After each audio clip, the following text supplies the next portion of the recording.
Eh bien bonjour à tous les gars, j'espère que vous allez bien. Aujourd'hui on se retrouve pour une nouvelle vidéo. Non, jure, je croyais qu'on se retrouvait pour une photo. Vous savez, d'habitude j'ai l'habitude de faire des vidéos sur la face cachée de TikTok, de faire des vidéos sur des histoires qui sont passées sur TikTok, notamment aux États-Unis, bref. Ou même des histoires qui sont passées sur internet en général quoi. Et ben aujourd'hui on va changer un peu de registre tout en restant sur le sujet réseaux sociaux, etc. etc. Je suis sûr que ça vous est déjà arrivé que lorsque vous étiez à un restaurant, vous avez pris votre plat en photo et vous l'avez mis en story juste après. Story Instagram, story Snapchat, on s'en fout, bref, c'est la même chose. Ou même lorsque vous étiez en vacances, bref, voilà, prendre une petite photo de la mer, ça arrive à tout le monde quoi. Mais si c'était juste ça, en vrai, j'en ferais pas une vidéo sur le sujet parce que moi le premier, ça m'arrive de faire des stories quand je suis en vacances, quand je mange un plat bon, bref. Si je vous en parle aujourd'hui, c'est parce que forcément, dans toute chose, il y a des cas extrêmes, selon moi, qui ne doivent pas avoir lieu sur TikTok, sur les réseaux en général. Perdons pas plus de temps, préparez vos petits popcorn et vos boissons, parce qu'aujourd'hui,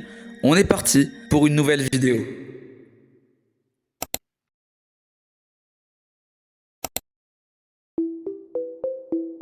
Bien, imaginons 2 secondes que vous êtes à un enterrement, donc vous assistez à l'enterrement d'un de vos proches.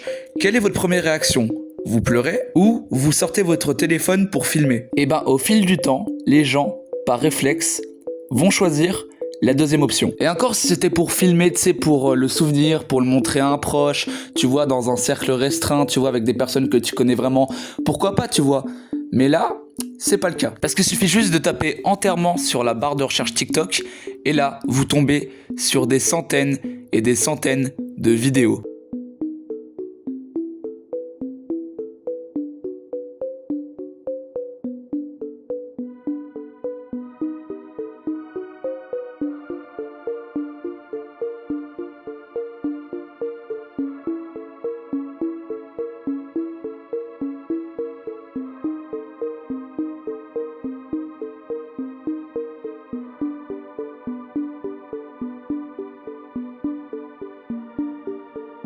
Et où dans les vidéos, en fait, on voit des gens filmer le moment où le cercueil se ferme, où ils jettent les fleurs sur la tombe, etc., etc.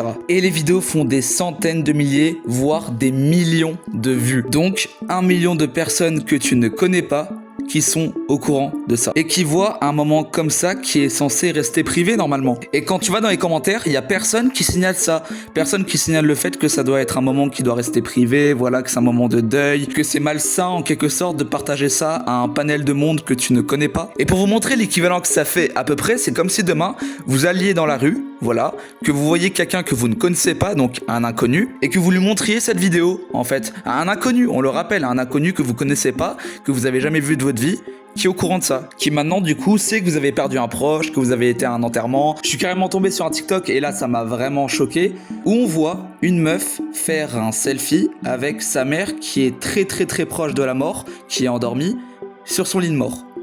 Voilà. Et ça n'a rien à faire sur TikTok, vraiment. Sur une plateforme qui, je le rappelle, contient des utilisateurs très très très jeunes. Et tu sais, peut-être qu'on pourrait se dire que c'est leur façon à eux de faire leur deuil, voilà, de peut-être chercher du soutien. Mais le poster sur une plateforme aussi virale où littéralement n'importe qui peut tomber sur cette vidéo, je pense pas que ce soit la meilleure façon de faire un deuil. Et d'ailleurs, j'ai l'impression, et c'est pas une impression, que tout le monde a banalisé ça. En gros, que c'est normal de poster une photo de sa mère qui est quasiment plus là, qui est littéralement sur son lit de mort, et le partager à toute la planète. Et le problème, c'est que TikTok est le grand responsable du fait que tout le monde a banalisé ça. En référençant ce type de contenu, parce que comme je l'ai dit tout à l'heure, les vidéos font littéralement des milliers de vues, voire même des millions. Et le pire, c'est que c'est pas le pire. Fandy ou Fandy, je sais pas comment on dit, bref, c'est une streameuse qui a fait énormément parler d'elle ces derniers temps. Parce qu'en octobre 2025, elle a littéralement accouché en plein live Twitch. La streameuse américaine Fandy, connue pour ses vlogs, a été la première femme à accoucher en direct sur Twitch.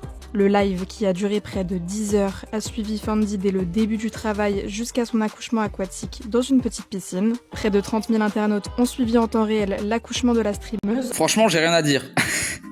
J'ai rien à dire parce que normalement, si vous êtes normalement constitué, vous voyez où est le problème. Mais je pense que là, très clairement, officiellement, on a vraiment franchi un cap de non-retour. Quand tu sais que le CEO de Twitch, donc le directeur de Twitch, est venu littéralement féliciter la streameuse au lieu de bannir le live ou je sais pas quoi. Quand tu sais que sur le live, au moment où elle a accouché, il y avait plus de 30 000 personnes, donc majoritairement des gamins, des jeunes, qui du coup ont littéralement assisté à un accouchement en direct. Putain.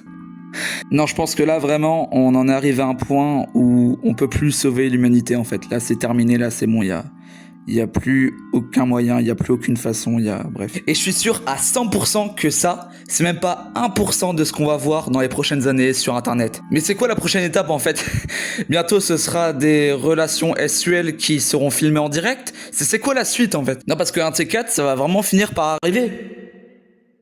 Dites-moi ce que vous en pensez les gars, est-ce que je suis le seul à penser ça ou est-ce que vous aussi vous trouvez ça problématique le fait de partager des moments aussi privés de sa vie à des inconnus, à des personnes que tu ne connais pas? Voilà, dites-moi ça en commentaire, ça peut faire un bon débat je trouve. Mais en tout cas merci à toutes les personnes qui sont restées jusqu'à la fin, sauf s'il y a personne, voilà, dans ce cas-là je parle tout seul comme un con. Moi je vous dis à très bientôt, hydratez-vous, voilà parce qu'il fait chaud donc buvez l'apéro et restez des pois chiches périmés.